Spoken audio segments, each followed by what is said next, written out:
sasa tupo DSM Silent Ocean University Awards. Kipato chako sasa kimeingia nyumbani Dar es Salaam. Na hapa kuna wajasiriamali ama wanafunzi ambao wanapigwa sana na jua. Kwanza maisha ni magumu, kuna foleni, kwa hiyo swala zima la kujikwamua na umasikini ni kukutana na simba wa bahari, au vipi? Sasa tunaanza kuzunguka na vyuo vyote vya hapa Dar es Salaam. Unajua Dar es Salaam inaongoza kwa vyuo vingi, basi hawa ndio wajasiriamali wa baadaye, hawa ndio wafanyabiashara wa baadaye. Acha tudili nao perpendicular. Haya, sasa twenzetu vione tukaona nini kinaendelea. Twenzetu Duse wanakwambia education is the key. Twenzetu kwenye vimbweta, watu wanavaa culture mkononi, watu wanavaa hereni, bangili, shati, t-shirt hizi nzuri nzuri hapa, blouse sijui. Naona vitu kibao ambavyo najua hivi vinapatikana China. Sasa unasubiria nini kwanza biashara? Agiza kama ni vitu vya nyumbani, kama unaagiza vitu vya biashara, yani anzia sasa. Yani kizazi hichi ndio tunachokitaka, kizazi ambacho ni cream.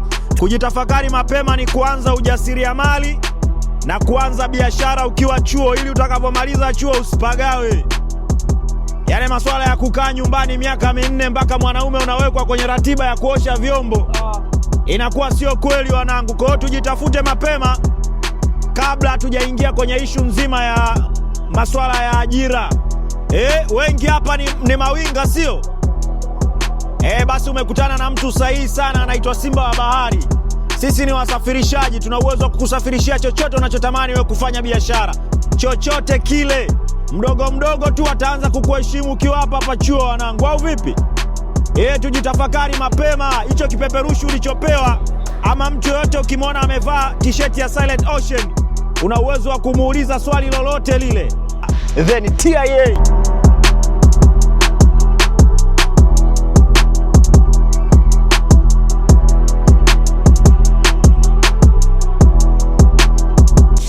Okay, kuna mawinga hapa?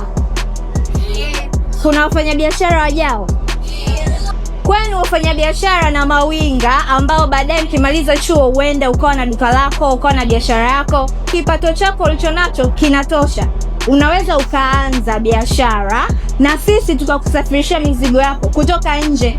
Mimi kiukweli huaga nasikitika sana nikimwona kijana mwenzangu ambaye yuko chuo anakutana na fursa kama hii ya watu wanakuhamasisha kuwa mjasiriamali ama mfanyabiashara, lakini wewe unachagua kutoka nje. Naomba tumsikitikie huyo mtu. Sisi tupo kwa ajili ya kusafirisha mizigo yako na kuambia hicho kidogo ulichonacho kinatosha. Karibuni Silent Ocean sana sana sana sana. Unajua unavyosoma unatakiwa ujue kwamba iko siku pia utamaliza chuo, sio? Ukimaliza chuo utafanya nini? Unaenda moja kwa moja kuajiriwa? Basi kama una akili kichwani kwamba nikitoka hapa moja kwa moja naenda kuajiriwa, hongera. Kwa sababu huku mtaani mimi ninachokiona sicho ambacho unakiwaza.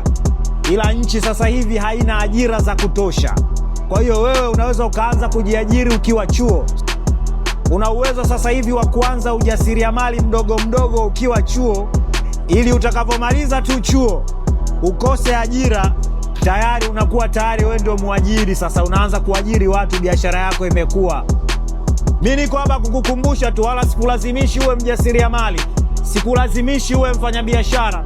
Hiyo pesa unayoita ndogo hiyo ina uwezo wa kuagiza mali yoyote kutoka China, Uturuki, India pamoja na Marekani. Asanteni, mimi nimemaliza.